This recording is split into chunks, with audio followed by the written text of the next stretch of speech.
No, perdón, el micrófono, tal vez mi voz todavía no es tan fuerte. No, para que esté grabada. Ya, perfecto, perfecto.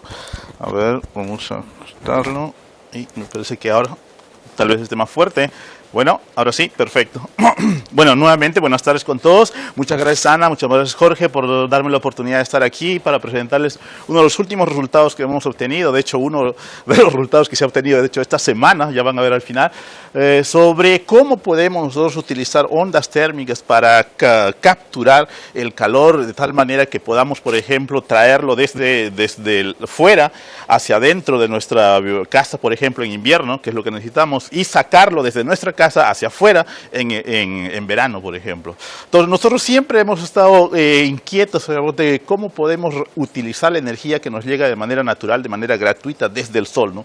¿Cómo podemos utilizar? El sol es la más grande que nosotros tenemos, ¿no? Y como nuestra tecnología está basada en electricidad, generalmente la tratamos de convertir en electricidad a través de paneles solares, por ejemplo, o a través de turbinas eólicas, ¿no? Aquí nosotros no queremos transformar la energía, nosotros queremos simplemente reutilizarla de tal manera que nos ayude a mejorar el confort que nosotros podemos tener, por ejemplo, dentro de este anfiteatro, o dentro de nuestros casas, o dentro de nuestros lugares de trabajo. O sea, queremos realmente jugar un poquito con el calor para dejarlo entrar en invierno, pues con lo necesito, y dejarlo salir en verano, pues lo que necesitamos, pero de manera gratuita, sin utilizar obviamente un ventilador. Entonces, ¿cómo es esto? Esto parece, por ejemplo, un sueño imposible de realizar, pero realmente es posible. Ese es el objetivo de esta charla del día de hoy.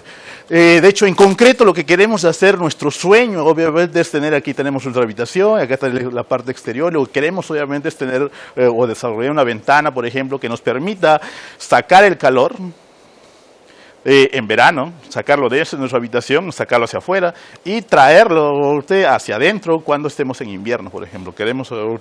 Y sería una ventana, entonces no va a costar nada, no es un aparato, de hecho, es simplemente una ventana y luego es lo que queremos, ¿no? Básicamente jugando con esta diferencia de temperatura, ¿no? Normalmente dentro de nuestro cuarto o nuestra habitación la temperatura es constante, mientras que afuera evidentemente la temperatura está oscilando, ¿no? Porque evidentemente tenemos día y noche. Entonces tenemos la temperatura está oscilando, nosotros no nos damos cuenta, ¿no? Porque realmente lo estamos viendo solamente en estos momentos, ¿no? Pero si lo vemos obviamente en 24 horas, entonces nos damos cuenta que sí está oscilando y eso pasa constantemente, inevitablemente. Entonces la pregunta es ¿cómo podemos utilizar esta pequeña diferencia de temperatura oscilatoria con el tiempo para que realmente podamos utilizar o hacer que podamos captar el calor ya sea hacia adentro o hacia afuera? Ese es el objetivo básicamente nuestro trabajo, ¿no?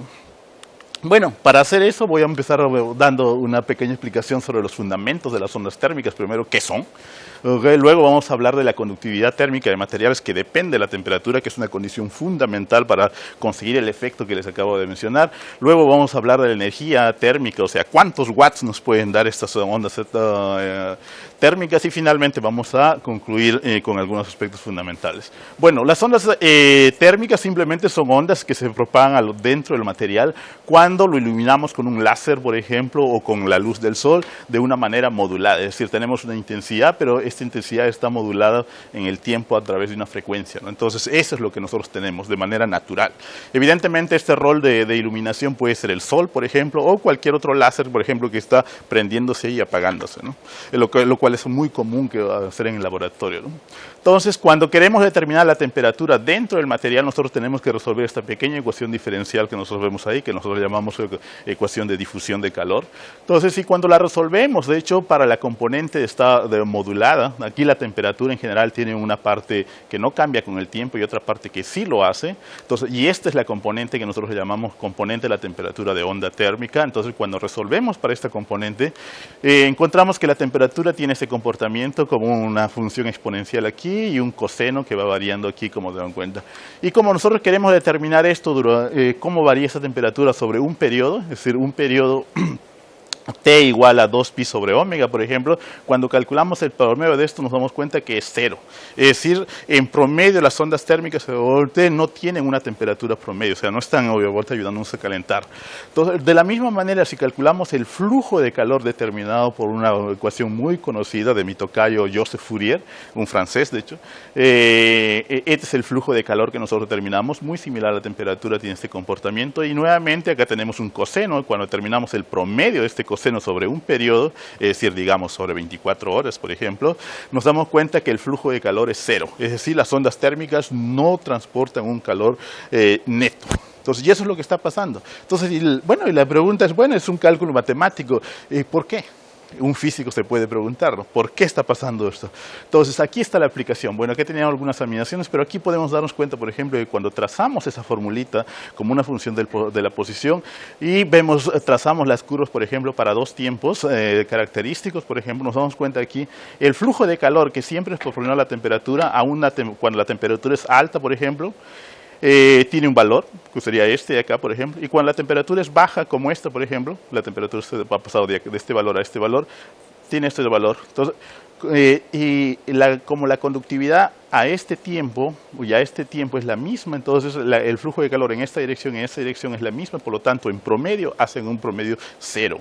Entonces, esa es la razón desde el punto de vista físico de por qué el flujo de calor se hace cero, porque simplemente la conductividad térmica es igual o es independiente del tiempo en este caso, o es independiente de la temperatura. Pero si no fuera el caso, por ejemplo, si tuviéramos un material que tiene una conductividad térmica que crece con la temperatura o que lo decrece, en este caso la figura es diferente. ¿Por qué? Por ejemplo, si trazamos nuevamente la temperatura como una función de la posición y escogemos dos tiempos característicos de acá, por ejemplo, si acá tenemos una temperatura alta, digamos, entonces, y si acá la conductividad está creciendo con la temperatura, entonces si la temperatura es alta, la conductividad es alta y por lo tanto el flujo es alto.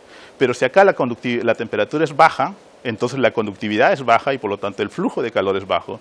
Y por lo tanto, aquí tenemos un flujo pequeñito y acá tenemos un flujo grande, de tal manera que cuando hagamos el promedio, esperamos obviamente que no sea cero, ¿no? Lo mismo pasa aquí cuando la conductividad está reduciéndose con la temperatura, ¿no? Entonces, en ese caso esperamos que el flujo en esta dirección sea más grande que el flujo en esta dirección. Y desde el punto de vista físico, entonces, esta es una concepción meramente mental, evidentemente, pero que en principio nos indicaría que podemos jugar con la dirección del flujo siempre y cuando tengamos un material cuya conductividad térmica cambia con la temperatura, ya sea creciendo o decreciendo, ¿no? ¿Y qué materiales podemos tener, no? Bueno, hay muchísimos, ¿no? Tenemos la tabla periódica y millones obviamente de posibles combinaciones que nosotros podamos tener.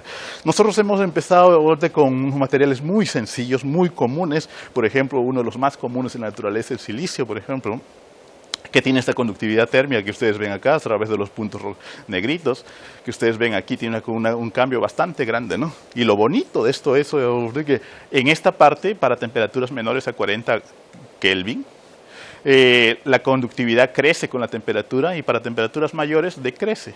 Es decir, podemos jugar con su derivada o con el signo de su derivada para poder obviamente cambiar la dirección del flujo. Entonces es un material totalmente natural que en principio nos podría ayudar a modular la dirección del flujo de calor. El único aspecto malo es obviamente que esta transición aparece a 40 grados y nosotros vivimos a 300, ¿cierto?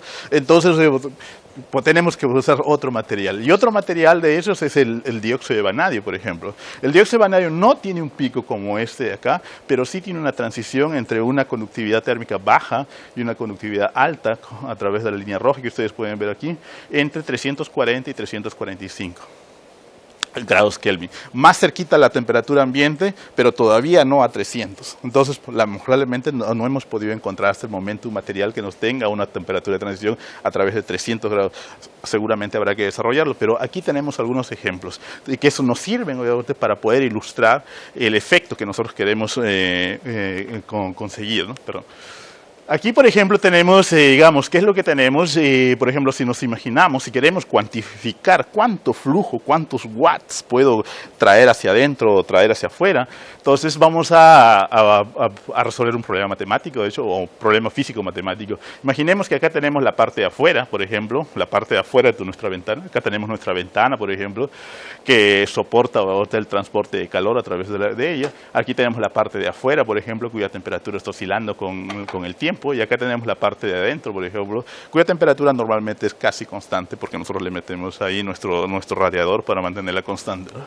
Entonces aquí normalmente, como la ventana es delgada y todo está obviamente en equilibrio térmico, básicamente estas temperaturas y estas temperaturas prácticamente las mismas. No son las mismas, pero prácticamente las mismas. Por lo tanto, nosotros vamos a asumir que son las mismas y es igual a T. En este caso, la frecuencia evidentemente es 1 sobre 24 horas, que si lo ponemos en hertz sería 11 o alrededor de 12 microhertz. O sea, es una frecuencia muy, muy pequeñita, ¿no? Entonces, en este caso, como es muy pequeñita, la ecuación que nosotros tenemos que resolver para la temperatura, en este caso es esta ecuación de acá, bastante complicadita porque depende de la temperatura aquí. Y este término de acá de la temperatura cambiando con el tiempo se hace prácticamente cero debido a esta frecuencia muy, muy pequeñita. Porque nosotros, por ejemplo, si nos ubicamos en estos momentos aquí, entre este segundo y el siguiente segundo, ¿podemos decir que la temperatura ha cambiado? No, no ha cambiado, no es la misma. Por lo tanto, este término es prácticamente cero, ¿no? Por lo tanto, cuando resolvemos esta ecuación, encontramos esta ecuación para el flujo de calor, que si nosotros le expandemos, por ejemplo, en una serie de Taylor, una formulita bastante conocida en matemáticas, entonces encontramos esta expresión que ya depende no solamente de la conductividad, sino también de la derivada de la conductividad a la temperatura T. Pero esto es una expresión que va cambiando con el tiempo. A nosotros no nos interesa mucho la que va cambiando con el tiempo, nos interesa el flujo neto, el que yo puedo conseguir, el que yo pueda medir. Por lo tanto, calculamos el flujo promedio sobre un periodo que en este caso sería 24 horas. Entonces, cuando hacemos eso, este término, por ejemplo, se va a cero, porque el valor promedio del coseno de T es cero, pero este no.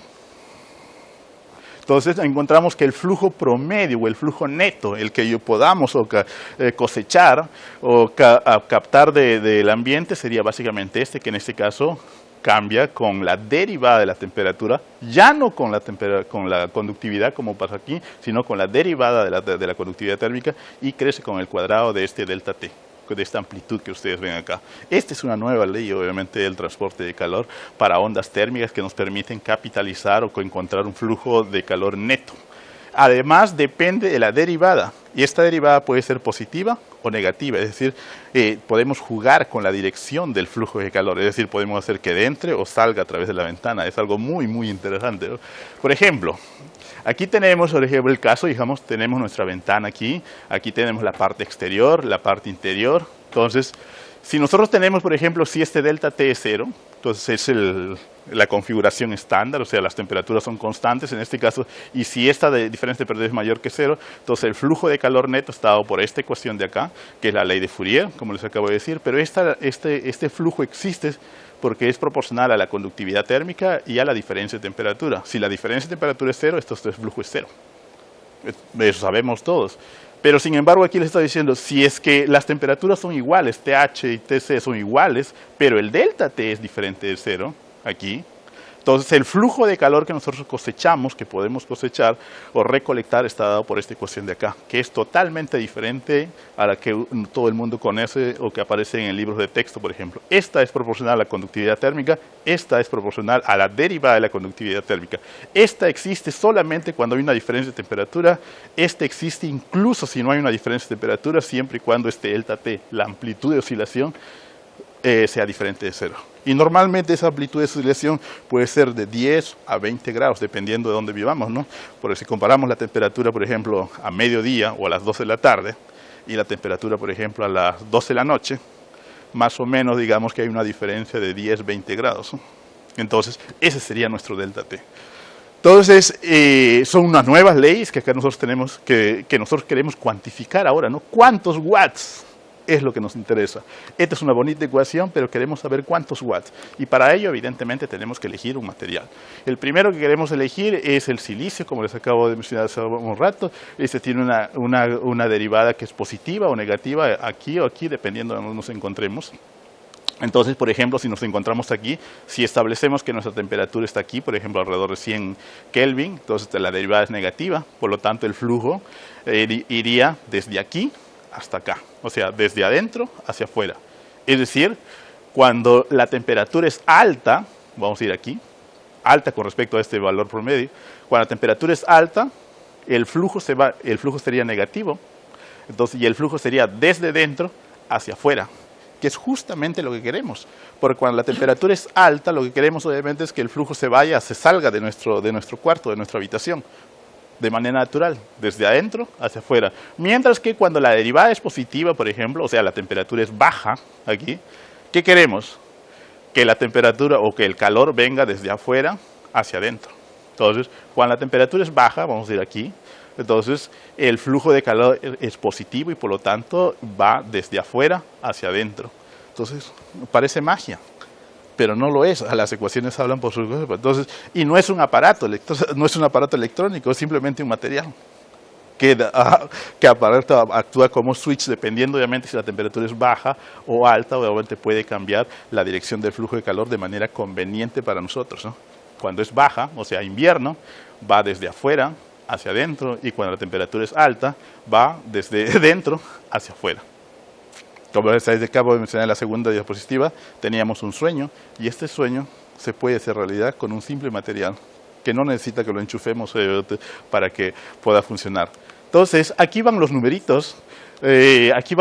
Cuando graficamos el flujo de calor como una función del tiempo, por ejemplo. Aquí nos damos y establecemos una temperatura relativamente baja, es decir, a la izquierda, perdón, aquí una temperatura relativamente baja, aquí. Vamos aquí, por ejemplo, si nos pusiéramos en el medio, justo en el medio del pico, encontramos estas oscilaciones para el flujo de calor. Se dan cuenta aquí, las oscilaciones que vienen con puntitos aquí. Y estas oscilaciones pasan normalmente entre 1000 y menos 1000. De esa manera que cuando calculamos el flujo neto, nos da algo cero. Tal como lo predice nuestra formulita acá. Porque aquí, en esta temperatura, obviamente la derivada sería cero, ¿no? Estamos en el pico, por lo tanto cero, y por lo tanto el flujo de calor es cero. Pero sin embargo, ese no es el caso cuando la temperatura es más baja o más alta que el pico. Por ejemplo, aquí tenemos la asociación del flujo de calor, que no son simétricas. En la parte negativa, por ejemplo, es menos 500, y en la parte más alta es más de 700, lo cual haría que el promedio evidentemente sea positivo, ¿no? Algo similar sucede aquí. Por ejemplo, cuando la temperatura es más alta que el pico, por ejemplo, el flujo varía entre menos 800, digamos acá, y entre 700 aquí. Por lo tanto, el flujo total no es cero. Entonces, esto nos da una demostración clarísima, evidentemente, que el flujo promedio no sería cero en estas configuraciones. Es decir, cuando tenemos estas temperaturas alrededor del pico o fuera del pico de la conductividad térmica, tenemos un flujo de calor neto. ¿Y cuál es ese flujo de calor neto? Es este. Aquí lo tenemos, por ejemplo, para todas las temperaturas, desde 25 hasta 200, por ejemplo. Se dan cuenta que para temperaturas menores a 40, que es el pico, evidentemente el flujo de calor es positivo. Por lo tanto, el flujo sería desde aquí hacia allá. Es decir, sería desde afuera hacia adentro de nuestra habitación. Es decir, podríamos cosechar un flujo de calor desde fuera de nuestra ventana hacia adentro de nuestra ventana en invierno, porque estamos a baja temperatura. Mientras que si vamos a alta temperatura, el flujo de calor es negativo. Eso significa que iría desde aquí, desde dentro, hacia afuera, cuando tenemos alta temperatura, que es exactamente lo que nosotros queremos. Entonces, y nuevamente repito, no es un aparato, es simplemente un material, una ventana. Pero una capa de material, exactamente. Pero en este caso es para silicio, evidentemente la ventana tendría que ser otra cosa que silicio, ¿no? Pero por el momento eso es lo que estamos probando, ¿no? Entonces, aquí, bueno, dijimos, pero aquí uno puede comprobar, pero José, este es 40 Kelvin, yo no vivo a 40, tendría que ser para una misión a Marte, tal vez, por ahí. Claro, exactamente, pero el efecto físico está ahí, ¿no? El efecto físico está ahí. Ahora tenemos que, evidentemente, desarrollar una nueva ciencia de materiales que nos permita trasladar estos 40 a 300. Entonces, por el momento, es decir, bueno, ¿qué podemos encontrar en la naturaleza? ¿Qué otro material? Hay otro material muy conocido, que es el dióxido de vanadio, por ejemplo, muy conocido, que tiene esta conductividad térmica, que tiene una transición a 343 Kelvin. No tan lejos de la temperatura ambiente, pero todavía un poquito pasaditos. Exactamente. Bueno, tenemos esto, y cuando calculamos el flujo de calor promedio, encontramos esto, igualmente, va creciendo, como se dan cuenta, con este delta T, tal como lo predice esta formulita de acá, va creciendo y tiene su pico, evidentemente, a 343, porque a ese pico la derivada es máxima, ¿no? Entonces, exacto, en este caso siempre es positiva porque la derivada aquí siempre es positiva, ¿no? Aquí no hay pico. Entonces, en este caso, como la derivada siempre es positiva, entonces en este caso, este material nos permitiría solamente transportar el calor desde la parte de afuera, donde está oscilando la temperatura, hasta la parte de adentro solamente. Es decir, sería un material realmente que podríamos utilizar solamente en invierno, por ejemplo, convenientemente, ¿no? Entonces, pero esto es lo que tenemos, ¿no? Entonces, esto es lo que tenemos, el efecto físico está ahí, existe. es un material solamente, no es algo enchufable. Entonces, pero que si lamentablemente todavía no tenemos el material ideal que funcione alrededor de 300 grados Kelvin. Entonces, esta es una invitación a la gente que hace ciencia de materiales, por ejemplo, que podemos desarrollar un material que tenga una conductividad térmica similar, por ejemplo, a la del silicio, pero cuyo pico no exista a 40, sino a 300. Entonces, es una pregunta para la cual evidentemente todavía no tengo respuesta, evidentemente, pero estoy buscando obviamente hacer equipo con investigadores en ciencia y materiales que nos permitan corregir ese pico o la posición de ese pico para poder desarrollar una ventana inteligente que funcione de manera natural, ¿no? Entonces, en conclusión, lo que podemos decir es simplemente que las ondas térmicas nos permiten cosechar, nos permiten captar energía térmica del ambiente aprovechando las fluctuaciones naturales de la temperatura ambiente. No es magia, es simplemente pura ciencia, ¿no? Y la ecuación que lo predice es esta simple ecuación que nosotros hemos derivado, que nos dice que el flujo de calor ya no es proporcional a la conductividad térmica, ahora es proporcional a la derivada de la conductividad térmica y crece obviamente con el cuadrado de la amplitud, es decir, con el cuadrado de las variaciones de temperatura entre mediodía y medianoche, por ejemplo. Entonces, mientras más bruscas sean las temperaturas entre mediodía y medianoche, mejor, porque el flujo de calor va a ser más grande. Entonces, y aquí tenemos obviamente los resultados cuantificados en kilowatts, por ejemplo, por metro cuadrado, ¿no? Es decir, más o menos una ventana real debe tener 1 metro cuadrado, ¿no? Más o menos. Entonces, aquí tenemos básicamente lo que podríamos cosechar utilizando esta nueva idea o este nuevo efecto físico. Y es tan nuevo que, bueno, nosotros en el 2012, sacamos nuestra primera idea de cómo podríamos cosechar esto, incluso teniendo un gradiente de temperatura igual a 0. Pero aquí ya nos elaboramos un poquito más, y aquí nos damos cuenta o reportamos obviamente que este nuevo efecto obviamente se podría utilizar para bombear calor hacia adentro de nuestra casa o hacia afuera de nuestra casa, dependiendo del signo de la derivada de la conductividad térmica. Y es tan reciente, fíjese, que se acaba de publicar esta semana. Muchas gracias. Y antes de terminar, les quiero recordar que, bueno, yo estoy trabajando actualmente en el laboratorio LIMS del CNRS en la Universidad de Tokio, pero que a partir del 1 de septiembre, de hecho del 2 de septiembre, vamos a estar trabajando en el Instituto de Nanociencias de París, acá al ladito nomás, que pertenece a la Universidad de la Sorbona. Así que estoy muy abierto para posibles colaboraciones con los que estemos trabajando aquí o en Perú. Muchas gracias.